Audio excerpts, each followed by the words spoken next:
notice the difference between Trae Young, Luka, Maxey, Jalen Brunson, and all the Jokic as well, all these other guys that are stars? Swiper, we don't got to do this right now. No, all these other guys that are stars.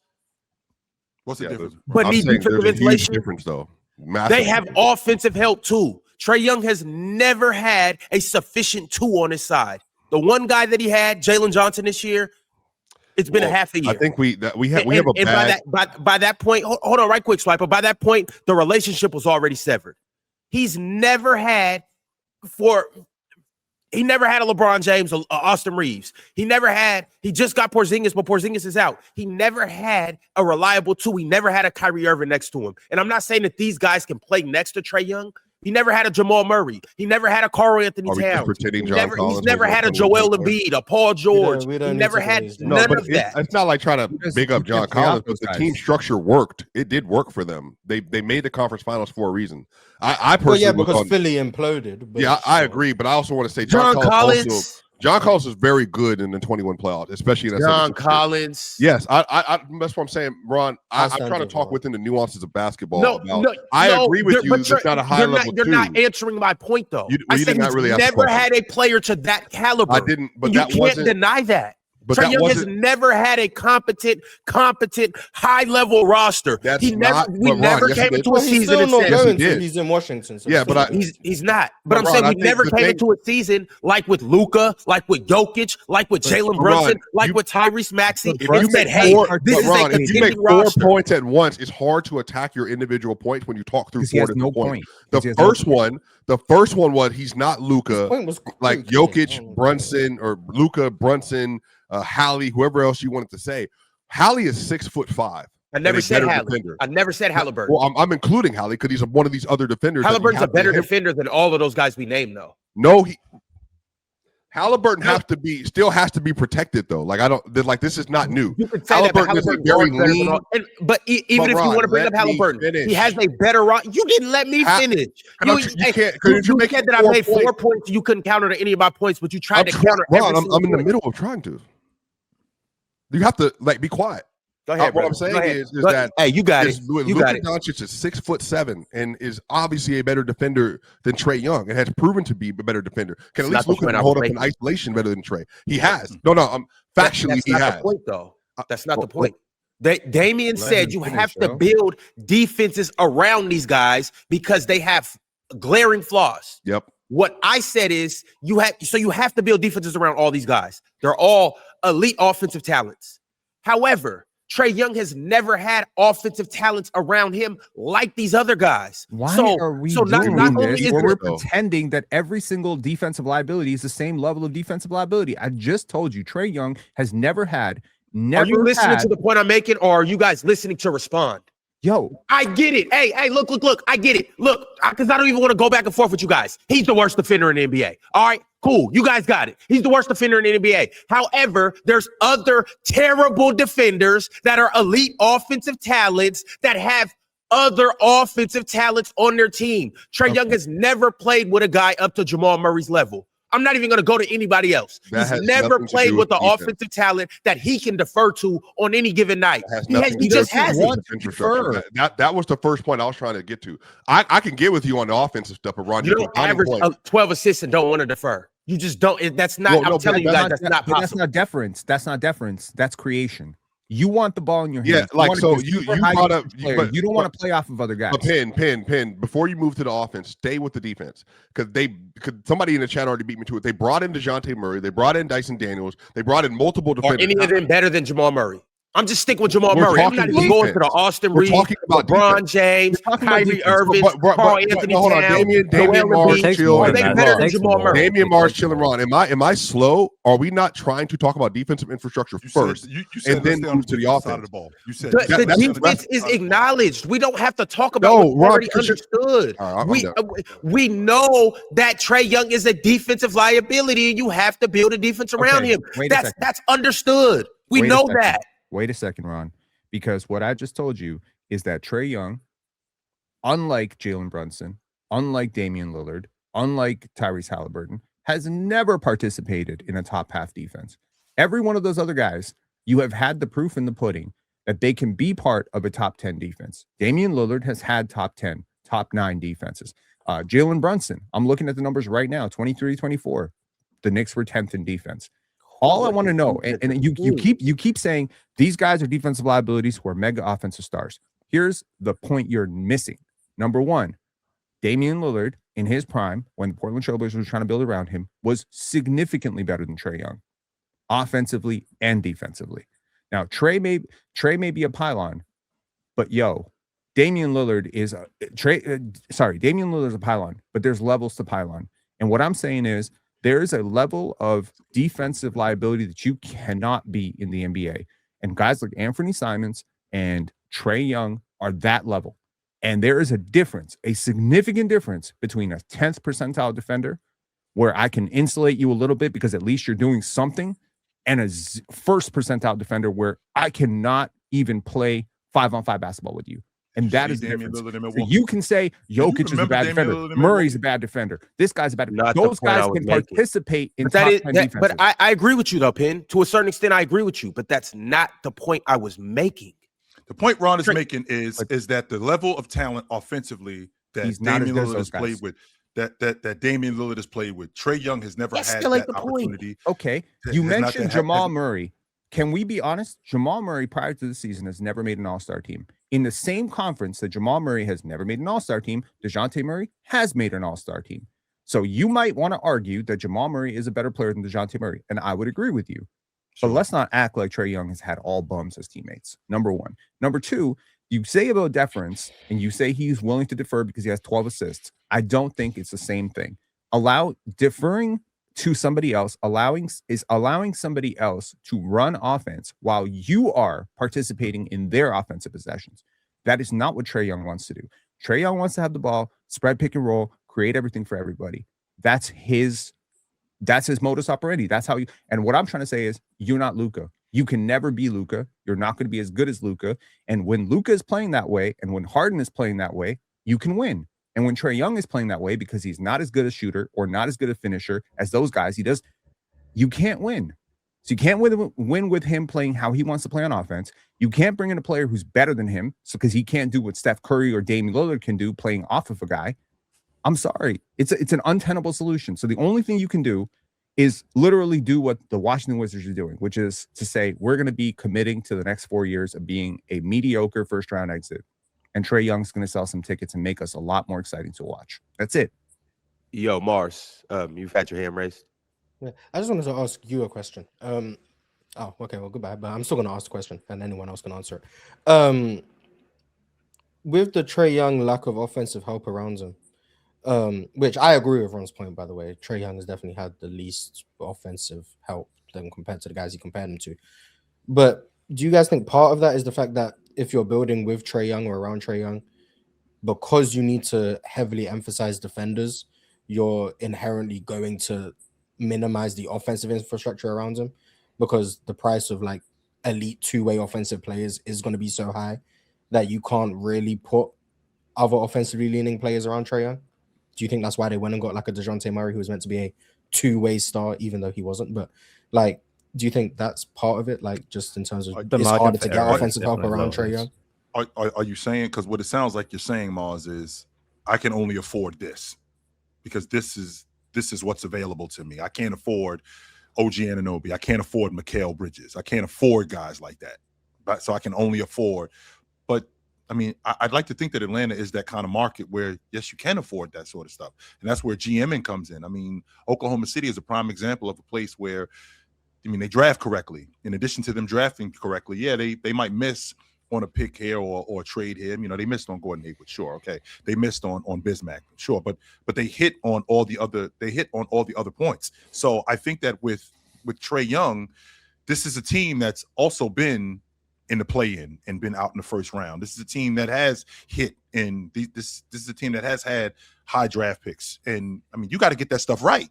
So in addition to getting that stuff right, then you can get the free agents that you're looking for, because people will come to Atlanta. You know, Atlanta isn't one of those places where like people won't come to. Yeah, but you definitely have to get it right in the Dyson draft. Daniels, Nikhil, and DeAndre Hunter. Like, it's not like they didn't find any. They found 3 right there. DeJounte Murray, they traded 3 unprotected first-round picks for, which is a bad trade at the time. And remember, this was the same time that Memphis was trying to get OG Anunoby from Toronto, but Toronto was being dumb. They didn't want to get off OG Anunoby. They were turning down all these deals left and right. So you would think ostensibly OG Anunoby would have been another player they wanted to add next to him. They tried to get a big that could rim run and rim protect. They almost got Pascal. They almost got Pascal 2 years ago. Capella was good for them for a couple. But do you know why they didn't get Pascal? Because Pascal didn't want to go there. Yeah, Pascal didn't want to go to Atlanta. Pascal didn't want to go there. And so one thing I would say is, did he not want to go there, or he didn't want to play with Trey? I have no idea, Chill, because he didn't want to go to Sacramento either. He didn't want to go to Sacramento, and he didn't want to go to Atlanta. So I don't know why you want to. But maybe there is a thing where when Pascal Siakam looks at playing the two prospects, because all these major, high NBA players, all NBA guys, Julius Randle, Pascal Siakam, not superstars, but the high level guys. They all understand their game, and they all understand how I'm going to fit next to this guy. And maybe a guy like Pascal Siakam, and I'm not putting words into his mouth because I have no idea what he actually thought to himself, I'd rather play with Tyrese Halliburton. That's where I want to be. That's where I see myself fitting. And that's exactly what happened because he asked to play with Tyrese Halliburton. And I wonder who is the star based on, because your reputation precedes itself, man. Your reputation precedes itself. Who is the star who is jumping over the hill to play with Trae Young? Because maybe the lack of offensive talent around him is because team players don't want to play with him.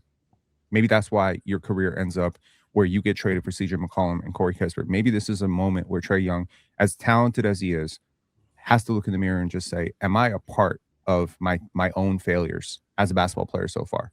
Well, isn't there some culpability in it in the front office too? Because I feel like and I've said this in the past, I feel like in 2018, when that Trailblazer team lost in the Western Conference Finals, that was the time to upgrade that roster. In 2021, when this Atlanta Hawk team lost in the conference finals to Milwaukee, that was the time to upgrade this roster. And they upgrade the roster with DeJounte Murray. That's the best that they could do.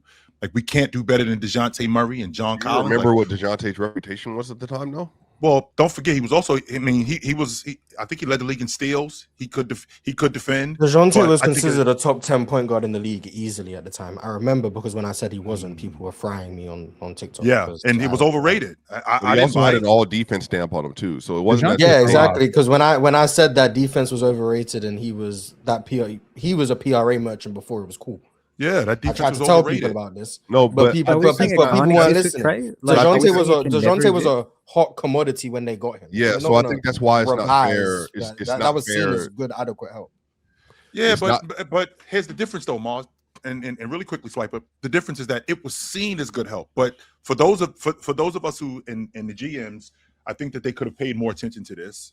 I mean, DeJounte was playing in a really good system in San Antonio where he played a lot off the ball. He played on the ball, but he played off the ball a lot. And I feel like they also had a really good switchable system, which would explain why he was able to shoot gaps the way he shot gaps, the reason why he was able to play in the lane the way he was able to play in the lane. He wasn't one of those point guards who, when his man threw the ball into the post or his man threw the ball away from him, he was digging in the paint. He wasn't that kind of defender. He was an athletic wing. He was an athletic point guard who would shoot gaps a lot, and he was a good one-on-one defender. But when we're talking about supplementing a guy like Trae Young, I thought that was a bit much. I thought that defense was overrated. And on top of that, he was coming off, if I'm not mistaken, didn't he have an ACL injury like the year before that?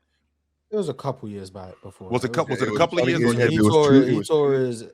Was it ACL or Achilles? Yeah, it was his ACL. It was his ACL. It was like 2 years before that. He had been fully back. It was the whole season. And again, this is why revisionist history is always bad when you don't remember what happened. He was not only considered a top 10 point guard, he had an all NBA defense stamp on him. He was considered the cream de la cream of the NBA at that time in terms of available players on the market, because he was also a 19 points per game scorer, averaging 5 assists a game and a good rebounding guard. He averaged 21, 8, and 9. That's what I'm saying. So he had this whole thing about it. And the Spurs, this is when Pop was still there, Mars. And remember, it was kind of fishy that they weren't trying harder to keep him because DeJounte wanted to create the contract extension. They didn't seem to want to give it. They seemed to be moving on. This is like the end of the DeRozan era with like the Spurs and all that. What happened is that I remember the Nuggets were looking at him. Multiple teams were looking at DeJounte. What happened is they gave them Gallinari and 3 unprotected first for DeJounte. At the time, that was considered a unanimous win on the trade. So they got DeJounte to couple next to Trey. DeJounte, the better version of Dyson Daniels, by the way, just for context. They tried again with Dyson. Dyson is the next division. He's a better defender, but a much worse offensive player than what he was at the time. So they tried twice. They fixed that trade, by the way, Chill, by then getting off of DeJounte to the Pelicans and getting all their picks back, and then adding Dyson to that just as a back-end bench player. So they added an all-defense caliber guard next to him last year. DeAndre Hunter was considered the prize of, again, the trade option because he wanted a contract extension. They didn't want to give him a contract extension. So the Cleveland Cavaliers traded for him. I remember specifically the Nuggets were trying to get DeAndre last year. They were trying to get Michael Porter Jr. in a deal, but then with Porter's value and stuff wasn't there. They got DeJounte. Then they got Dyson, and then they went and got off DeAndre. They got Jalen Johnson. Then they had Clint Capella. They didn't get Dyson until they have done later. I mean, they was in the conference final. They was in the conference finals in 21. They didn't get DeJounte until 23. That was 2 years later. That next year, I mean, they had a bevy of guys coming in and out of that lineup with Cam Reddish, who they ended up. It was 22, 23 when they acquired DeJounte, I think, right? Yeah, right. So that was 2 years. Went to the conference finals, then they had the next season, then they got DeJounte. Yeah. So 2 years later. So Kevin Knox, Kevin Herter. Right? They got Kevin Herter. Then Kevin Herter. Yeah, I know. That's what I'm saying. They already had a 2 that they believed in. But he was really good again. And sure, Swipe, but this goes back to the original logic that in 21, after that was as far as that unit was going to go. And but why? They didn't. How did you know? They made a conference finals run, and they had in their mind, they were a couple bad plays away and some injuries away from going to the NBA finals that year. Well, how do I know that? Because the next year they brought back most of that unit. They did, and they got bounced in round 1. Yeah, but that happens though, Chill. Like that. Well, when Trey played terribly, to be fair. Yeah, he did. And then I'm saying that they gave it one more year, then they made another move, Chill. Like, so they made the conference finals, played together, and they made another move. Like, why is that bad? Well, the reason why it's bad is because, number one, DeAndre Hunter, he hadn't turned into the player that he turned into yet. They still were waiting for him to turn into the player that he was trying to turn into. Kevin was good. DeAndre Hunter? Kevin Knox. Kevin Herter. Okay, we don't. No, Kevin Herter. We don't need to. I'm not talking about Kevin Herter. I'm talking about. The team wasn't that good, but no, they weren't. Part of it is they also weren't that good in 21 when they made the conference finals, and that probably gave them a false sense of hope that they were better than they actually were. Like, yes. Them lucking into it. Sorry, Atlanta fans. Them lucking into a conference finals probably messed things up for them because it led them to thinking they were closer than they actually were, which is why they felt confident running it back in 22. And then when they realized they were going to get obliterated by the Heat, by the way, Trae Young had one of the worst series I've ever seen from a top 6 turnovers 20 player. He averaged, just for reference, he averaged 15 points, 5 rebounds, 6 assists, and 6 turnovers a game. The Heat? Shooting 32 and 18% from 3. Yeah, and that was one of the watch that Heat series and watch how they just dismantled Trae Young. The way they guarded him, all the length. That was Trae Young's fault, by the way. Butler was had the blueprint for Trae Young, though. You put the length, the athleticism on him, and you basically make it impossible for him to make entire series. Joe, they trapped him the entire series. Yes, I remember how it's been downhill since then, really. If I remember correctly, that was the year that they beat Cleveland to go in the play-in. Yeah. And what Cleveland tried to do was Cleveland tried to blitz with Jared Allen, and that did not work with Trae Young. Now you fast forward to Miami, where Miami is now blitzing with Bam, and they shut the door on that. So now that goes out the window. But I want to rewind back to your point when you said that in 2021, when they were in the conference finals. Okay, they did luck into that. I'm not going to argue that point, Mars. Philly had no business losing to them. No question about that. However, I feel like with that group, if they knew that was, I feel like they should have known that was it, and we have an opportunity to get better because the players that we have at this juncture, they're probably hot, and we can move off with some of these guys because in the 2021 season, they get DeJounte Murray in the 22-23 season. That's 2 seasons later. Right? One season. It's one gap year. Yeah, it's one. So a gap, but 2 year. But with that being said, they don't get the next. The point I'm making, Swiper, is the next year after they lose in the conference finals. But how many teams do that though? Like I'm asking, how many teams make it to the conference finals or the finals and didn't blow up a large chunk of their team? I didn't say blow it up. No. I said upgrade the roster. I did not. Who just did it? Indiana. Well, they lost their. They lost their starting point guard. So they refused. Yeah, Drago brought it up. They traded for Murray late June 22. They made a conference final in June 2021. It was one. There was one season in between. Like that's what it was. It was one season in between. But the question would have to be who was available for them to acquire in the summer of 21. What's that old statement? Don't get high on your own supply. Yeah, but chill. That's the same thing the Commanders did. Remember, they made the conference finals in NFC last year. They made all these crazy trades. They're not that good, but they were never that good. But some teams do that. They make the conference finals and they do too much. You get Bobby Wagner and all these other players, and you suck the next year. You're actually not that good. I think the Hawks did the opposite. They made the conference finals. Say, hey, let's see. Remember, Herter was young. Hunter was young. Clint was on that team. John Collins was progressively moving up in his career. And again, chill, you got to remember this too. They tried to trade John Collins multiple times. No, they didn't. I'm not, no, chill. They actually did. Nobody wanted John Collins. No one. Nobody wanted him for the price. He got salary come to Utah. Nobody wanted. But at the time when they went to the conference finals, John Collins was seen as a really good young player. John Collins. Yes. No. Yes, he was. Yeah, in 21. And he was shooting 40% from three. He was a lob threat. Like he was in 2021, 22, 23. And Atlanta overvalued him. That was the problem. After he broke his finger or his hands or something, and his 3-point percentage went from 40%. Like, are y'all dumb? They couldn't move off. We're speaking about different parts of the timeline. Yes. The time they went to the conference finals. When John Collins was averaging 20 points per game, whatever. He was a great lob threat. He was shooting 40% from three. He was seen as a good young player next to Trae Young. People liked that duo. That was a good tandem. Then John Collins, I think in 22 or 23, he breaks his hands or his finger. Atlanta fans can correct me. It's something to do with his hands. And his 3-point percentage went from 40% to like 29%. And then Atlanta couldn't get off of John Collins. Well, he also couldn't play defense. Like that was the narrative around and all of the flaws. He couldn't defend. He couldn't create. He developed a 3-point shot later on, but he couldn't shoot for a period, and he didn't do anything outside of catch lob. He couldn't post efficiently. He didn't. So literally, they tried to move off because he was making $20 million a year. He wasn't even making no money. They tried to move off of him, but they could not find a trade package. They traded him to Utah for nothing. Right, I get that part. My question is that when was the time to move off of him? Was the time to move off of him after they ended up in the conference finals when he was hot that summer and maybe upgrade? That wasn't the time. He damn near outplayed Embiid for portion of the series. No, that's the point though. Why? He's young. Chill. Why would I trade one of my best players? Because the idea is that obviously he wasn't.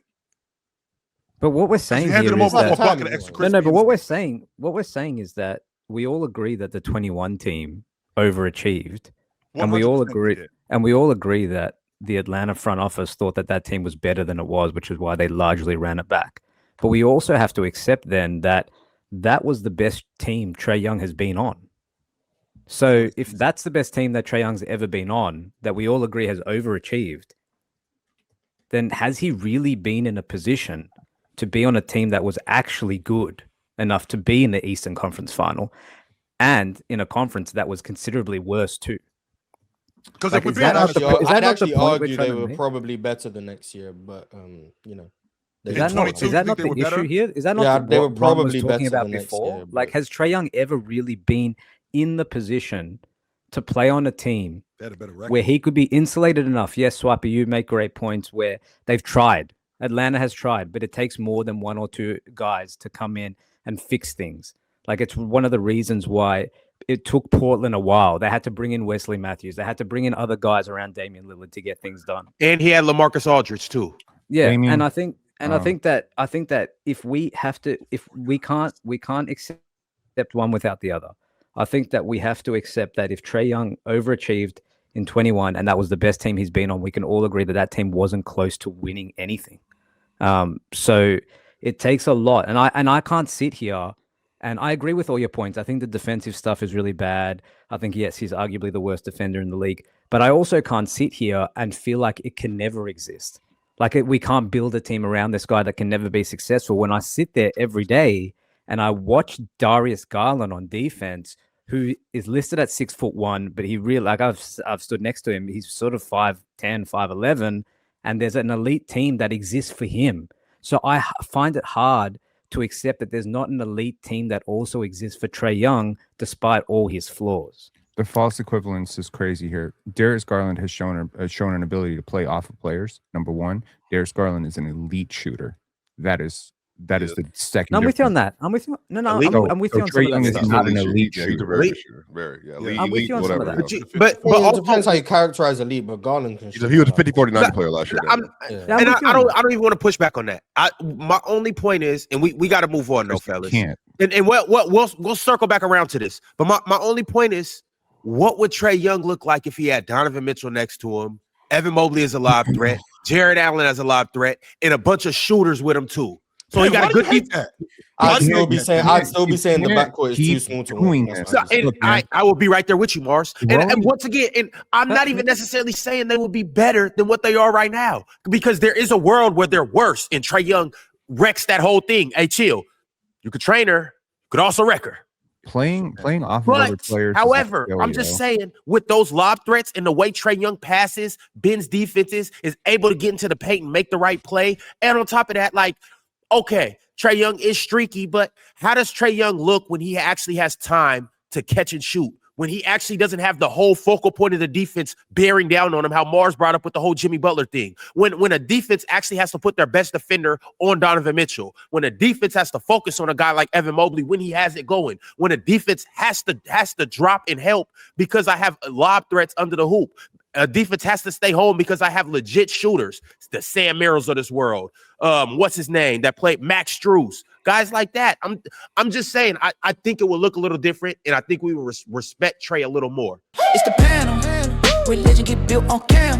Where the check throw smoke and the host go ham. You ain't never seen hoops out here did raw. Every take got weight, every night we drop. This that barbershop. Courtside, worldwide tone. Welcome to the only show that really feel like numbers jumping like the score.